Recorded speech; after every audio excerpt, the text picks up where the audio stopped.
ቬትናም ከ1984 ጀምሮ ኢኮኖሚ ሪፎርም ያካሄደች ሀገር ነች። ከደቡብ ምስራቅ ኤሲያ ትንሽ ዘግየት ብላ ኢኮኖሚ ሪፎርም የጀመረች ነች። ይሁን እንጂ በጣም ፈጣን የሚባል እድገት አስመዝግባለች። በተለይም በግብርና ፈጣን የሚባለውን እድገት ነው ያስመዘገበችው። ሀገሪቷ ከድህነትና ኋላ ቀርነት በ1990 ቤቶች አካባቢ 70% የነበረውን የዜጎቿን ድህነት ሙሉ በሙሉ ቀርፋ ዛሬ በዓለም ደረጃ ከፍተኛ ምርት ወደ ውጭ የግብርና ምርቶችን እንደ ሩዝ፣ ቡና እና ሌሎች የግብርና ውጤቶችን ኤክስፖርት የምታደርግ ሰልፍ ሰፊሸንት የሆነች ሀገር ነች። በሌላም በኩል ደግሞ በኢንዱስትሪ በተለይም በነፃ ንግድ ቀጠና ከዓለም ንግድ ድርጅት እንደዚሁም ደግሞ በአካባቢው በቀጠና ካሉት ጋር ባደረገችው ስምምነት ከፍተኛ የሆነ ኤፍዲአይ ወይም የቀጥታ ኢንቨስትመንት የሳበችና ኤክስፖርት መር የሆነ ኢኮኖሚ የገነባች ሀገር ነች። በጣም የተረጋጋ የፖለቲካ የሰላም ሁኔታ ያለባት ሀገር ነች። ለትምህርት ከፍተኛ ትኩረት የሰጠች ሀገር ነች። ከዚህ አኳያ ጠቅላይ ሚኒስትራችንም ከሀገሪቱ መሪዎች ጋር ባደረጓቸው ውይይቶች መገንዘብ የተቻለው ኢትዮጵያ በግብርና መስክ በተለይም ምግብ ሉዓላዊነት ለማረጋገጥ በምታደርገው ጥረት ከስንዴ ቀጥላ ለሩዝ ከፍተኛ ግምት ሰጥታለች። ቀደም ብዬ እንደገለጽኩኝ ቬትናም በሩዝ ምርት በጣም ከፍተኛ የሚባል ደረጃ ላይ የደረሰች በመሆኑ ሩዝን ለማስፋፋትና በምግብ ሰብል ራስን ለመቻል በሚደረገው ጥረት ከፍተኛ ልምድ ማግኘት የሚቻልባት ነው። ይሄ ብቻ ሳይሆን በአትክልትና ፍራፍሬም በሌሎችም የቡና ምርቶች ልምድ የሚገኝባት ነው። በተመሳሳይ እኛ በግሪን ሌጋሲ የአረንጓዴ አሻራ የደን ሽፋናችንንም የአየር ብክለትንም ለመከላከል የምናደርገው ጥረት ከቬትናም ጋር ተመሳሳይ ስለሆነ ልምድ ማግኘት የሚቻልበት ሁኔታ ነው ያለው። ከዛ ውጪ በኤክስፖርት መር ኢንዱስትሪዋ ሃይቴክ ኢንዱስትሪ እየገነባች ያለች ነች።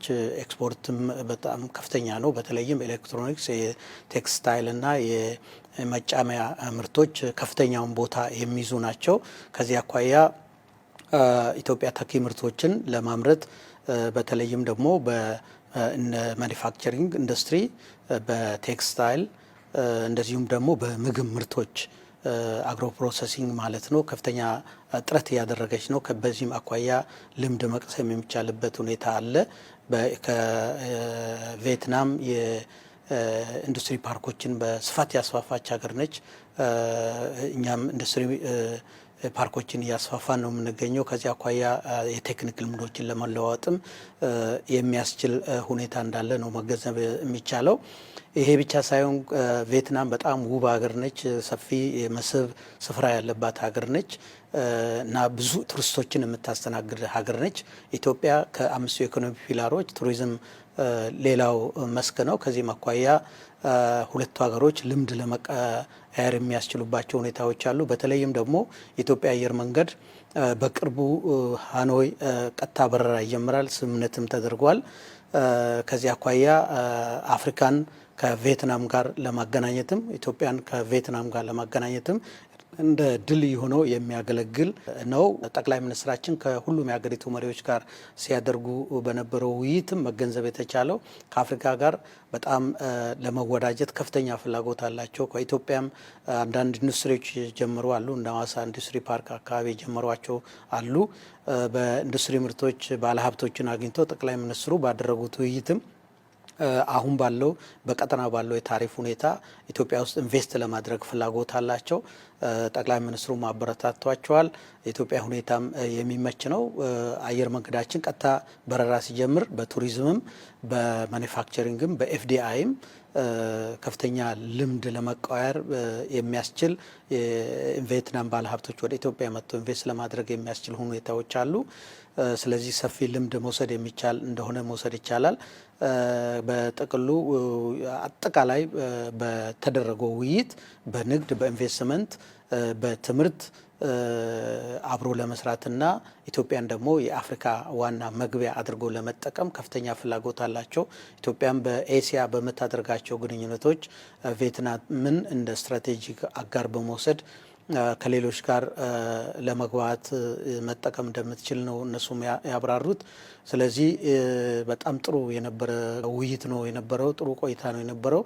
በከተማ ግንባታም የተለያዩ አካባቢዎችን ጠቅላይ ሚኒስትራችንና ልኡካቸው ጎብኝተዋል። በተለይም የኦሽን ፓርክ የሚሉት እኛ የጀመርነው የኮሪደር ልማት በክልል ከተሞችም በአዲስ አበባም የተጀመረውን የኮሪደር ልማት ለማስፋፋትና ይበልጥ ለማጎልበት የበለጠ ደግሞ ለማዘመንም የሚያስችሉ ልምዶች ለመቅሰም የሚያስችል ውይይቶችና ጉብኝቶች ነው የተደረገው።